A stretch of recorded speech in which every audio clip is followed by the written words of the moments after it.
Le cadre, il est assez simple puisque la loi NOTRe et la loi Métropole a donné la compétence aux intercommunalités.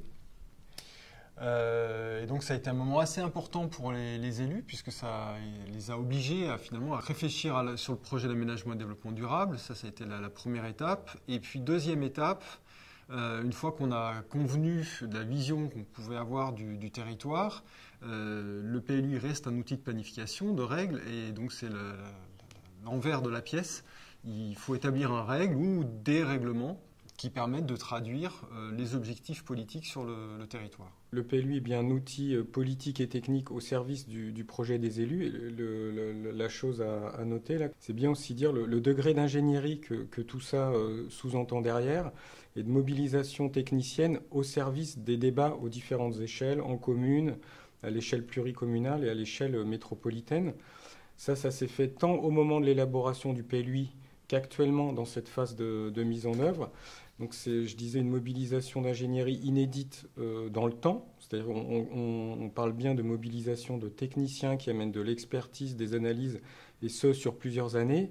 Et puis inédite en mobilisation, que ça sous-entend. Il y a le pôle PLUI de la métropole en premier lieu qui regroupe une équipe d'urbanistes. Il y a également tous les services métropolitains qui ont maille avec le sujet du PLUI, l'habitat, l'économie, le commerce, la biodiversité et j'en oublie.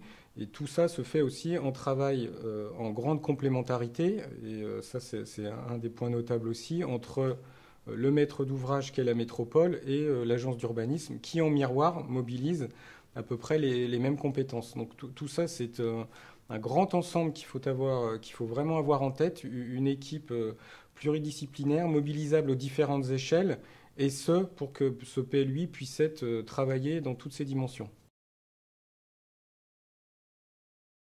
Alors aujourd'hui, le PLUI il a été approuvé, donc cet outil technique qui sert à faire de l'instruction droit des sols. Donc aujourd'hui déjà, on évalue si ce qu'on a écrit fonctionne bien sur le territoire. Donc il se trouve que c'est aujourd'hui un document qui est opérationnel, et donc tant au niveau des communes qui ont gardé l'instruction droit des sols ou celles qui l'ont délégué à la métropole, on s'aperçoit que c'est un outil qui fonctionne aujourd'hui. En revanche, c'est vrai que c'est un document, ce qu'il faut rappeler, c'est qu'avant on avait des diversités de situations des communes, on avait beaucoup de postes. Là aujourd'hui on a une règle unique sur le territoire, donc c'est aussi un des mérites du PLUI, c'est que pour les acteurs de la construction et de l'aménagement, on a un seul document de référence. Mais avoir un seul document de référence, c'est un petit inconvénient, c'est qu'il faut aussi savoir l'adapter à des situations très très diversifiées sur le territoire. Donc on a essayé dans l'outillage réglementaire de pouvoir l'adapter au mieux à ces situations communales. Et donc l'enjeu aujourd'hui, c'est de modifier le PLUI, d'avoir des trains successifs de modification pour continuer à faire ces ajustements et ces adaptations pour que l'outil continue à être bien opérationnel sur tout le territoire. Le PLUI, c'est un outil technique à disposition des élus. Nous, on a l'habitude d'évoquer une boîte à outils. Donc vous allez chercher dans la boîte à outils ce dont vous avez besoin en fonction du problème ou du projet que vous avez à mettre en œuvre. Et parmi tous ces outils, ils sont de différentes portées. Il y en a qui s'appliquent réglementairement, puis vous en avez d'autres qui sont un peu plus de longue portée, et notamment sur ce sujet de la résilience et sur le sujet dont on va aussi vous parler, du paysage et de la biodiversité, puisqu'il nécessite plusieurs registres d'intervention, que ce soit quand les élus parlent à leur population ou quand il y a un dialogue entre le technicien et les élus. Donc c'est notamment nous ce qu'on appelle les OAP, les orientations d'aménagement et de programmation dites thématiques. Et ces OAP rappellent l'esprit de la règle. Donc c'est vraiment des documents qu'il faut lire soit en tant que citoyen, soit en tant qu'élu, soit en tant que technicien pour comprendre un peu le fondement de la règle et le cap, entre guillemets, vers lequel on s'oriente. Ce qui nous semble intéressant là, de souligner, nous, aujourd'hui, en 2021, c'est que cette caisse à outils, elle est éminemment adaptable. Elle est éminemment adaptable au service des projets des élus, au service des changements de contexte, au service des choses qui finalement bougent sur le territoire. Pour autant, nous aussi, ce qui nous semble intéressant de rappeler, c'est que cette caisse à outils, elle a un fondement qui est relativement puissant, qui a une assise législative et réglementaire. On ne fait pas n'importe quoi sur un territoire.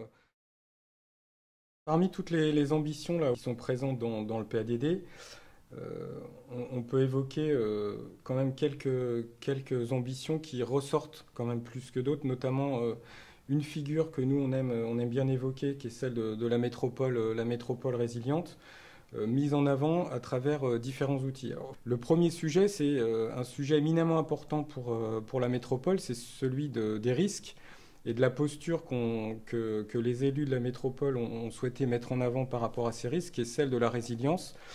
Notre métropole, en tout cas notre territoire métropolitain, par sa diversité, hein, du territoire très urbain jusqu'au montagnard, est vraiment caractérisé par nous ce qu'on appelle une vulnérabilité multi-aléas.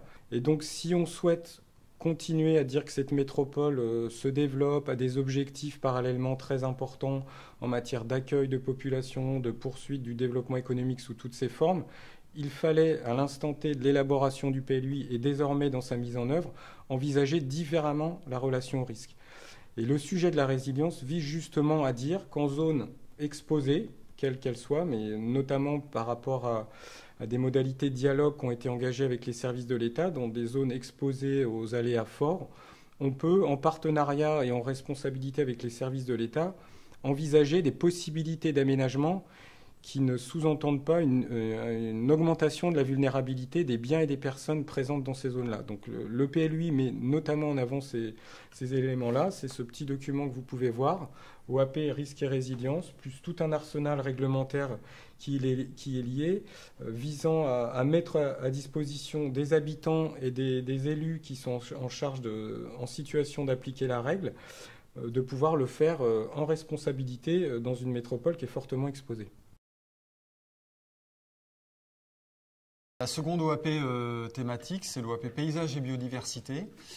Et là, on peut dire qu'on a créé un outil qui est quand même un outil assez révolutionnaire, notamment parce qu'on a vraiment souhaité faire en sorte que les paysages soient pris en compte sur la métropole, mais à toutes les échelles. Aujourd'hui, on a un document qui est opposable au tiers et qui essaye d'intégrer justement ces dimensions qualitatives. Alors ça perturbe beaucoup, je dirais, toute la chaîne de construction, hein, que ce soit les promoteurs, les architectes, les paysagistes eux-mêmes et les instructeurs droit des sols. En revanche, on voit qu'aujourd'hui, elle est vraiment dans le paysage, parce que toutes les communes l'utilisent, des plus petites aux plus grosses, et on va dire que c'est finalement un peu l'emblème du PLUI aujourd'hui. On trouve des orientations dans cette OAP en matière aussi de biodiversité. Alors c'est des choses un petit peu nouvelles qui perturbent aussi les particuliers, hein, enfin les habitants qui construisent leur maison et ils voient cette bizarrerie dans leur clôture. On les oriente, en tout cas on les invite à créer des petits passages pour la petite faune. Et c'est vrai que ça, c'est des choses qui sont assez nouvelles, qui perturbent aussi les élus lors de l'instruction des droits des sols. Enfin, il est préférable de concevoir le PLUI comme un tout. C'est intéressant de faire le lien entre risque et paysage. Parce que la question du risque se traduit toujours par un aménagement et une construction. Et il est important qu'on profite finalement de cette contrainte du risque pour le traduire en qualité paysagère. Donc le travail que l'on fait aujourd'hui, c'est plus seulement un travail d'appropriation de la règle d'urbanisme, mais c'est de faire en sorte qu'avec les opérateurs, on trouve des solutions en matière d'aménagement et de construction de cette règle pour faire en sorte qu'on tire vers le haut finalement la qualité des projets et faire en sorte qu'ils respectent bien aussi cet objectif de sécurisation des biens et des personnes liés au risque. Il faudrait revenir au sens, il faudrait revenir sur ces enjeux, parce qu'on est face à justement l'obligation de réexpliquer finalement ces fondamentaux de l'urbanisme qui sont forcément contradictoires. Il faut accueillir des habitants. Ce n'est pas seulement avec la vacance qu'on va continuer non pas à accueillir des nouveaux habitants, puisqu'on a un solde migratoire négatif dans cette métropole. Donc on est une métropole très faiblement attractive. Mais rien que la décohabitation, vieillissement de la population, les divorces, fait qu'on est obligé de quand même construire du logement pour ne pas se retrouver avec des personnes qui se retrouvent en difficulté. En plus avec un parc vieillissant, hein, un parc bâti qui est quand même assez ancien, donc parfois qu'on démolit ou qu'on réhabilite, enfin voilà, donc il y a ces enjeux. On a vu qu'on consommait beaucoup de foncier, qu'on n'avait plus beaucoup de terres agricoles, et concilier ces deux enjeux, il faut continuer à construire, mais il faut aussi préserver l'agriculture, préserver la biodiversité. L'enjeu de l'urbanisme, il a toujours été finalement de faire en sorte qu'on puisse concilier ces contraires. Mais de manière, alors si on dit émergence, oui, alors de manière plutôt de prégnance. Avant la caisse à outils, il faut donner du sens. La question du projet, de partager les choses avec les habitants, c'est essentiel, la pédagogie, la concertation. Certes, la concertation, elle sera adaptée à la commune, mais il y a cette discussion. Il faut partager les choses, il faut partager les objectifs, il faut partager les ambitions. Et donc, pour le coup, voilà, le PLUI, il faut qu'il garde sa place. Et je pense que la dimension du projet est essentielle. Il faut savoir se projeter, il faut savoir imaginer l'avenir. Et je pense qu'on peut le faire tous ensemble, en prenant en compte, bien entendu, les grandes cases qu'évoquait Frédéric. Il y a des lois, il y a un PADD. Et je pense que voilà, on a des enjeux nouveaux de protection de biodiversité, la question du changement climatique. Il faut pouvoir en parler avec tous les acteurs. Voilà, donc je pense que c'est un élément essentiel. C'est ce qu'on appelle concertation, participation. Et c'est à mon avis la clé de réussite sur le territoire métropolitain et sur toutes les communes de la métropole.